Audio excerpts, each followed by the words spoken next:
All time one M এই YouTube চ্যানেলে জানাই স্বাগতম।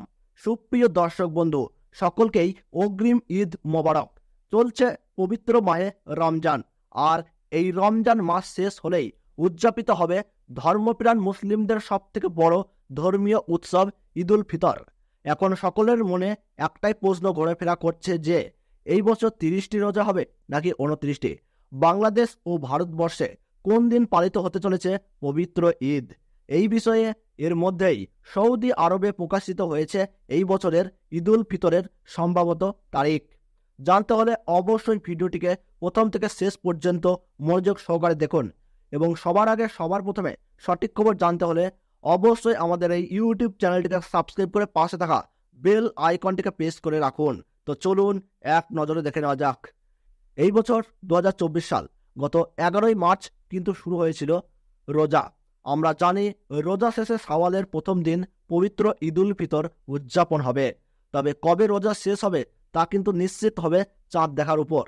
চাঁদ দেখার সাপেক্ষে ঈদুল ফিতর কবে উদযাপিত হবে সেই সিদ্ধান্ত কিন্তু নেবে জাতীয় চাঁদ দেখা কমিটি। আরব আমিরাতের চাঁদ দেখা কমিটির চেয়ারম্যান জানিয়েছেন, এইবার রমজান মাস যদি 29 দিনে শেষ হয় তাহলে ঈদুল ফিতর উদযাপিত হবে 10ই এপ্রিল, আর রমজান মাস যদি 30 দিনে সম্পূর্ণ হয় তাহলে কিন্তু ঈদ উদযাপিত হবে 11ই এপ্রিল। তবে রমজান মাসের জন্য আগে থেকেই কিন্তু 30 দিনের ছুটি নির্ধারণ করে রেখেছে সরকার। আগামী 9ই এপ্রিল বাংলাদেশের মান সময় রাত্রি 12টা বেজে 21 মিনিটে অমাবস্যা শেষ হয়ে 1445 এর হিজরি সনের শাবাল মাসের নতুন চাঁদের জন্ম হবে।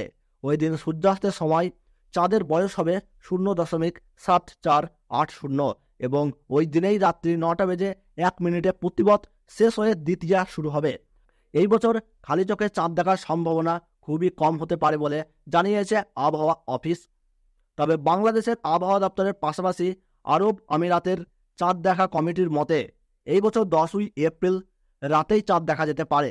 এর ফলে 11ই এপ্রিল ভারতবর্ষ ও বাংলাদেশে কিন্তু উদযাপিত হবে পবিত্র ঈদুল ফিতর।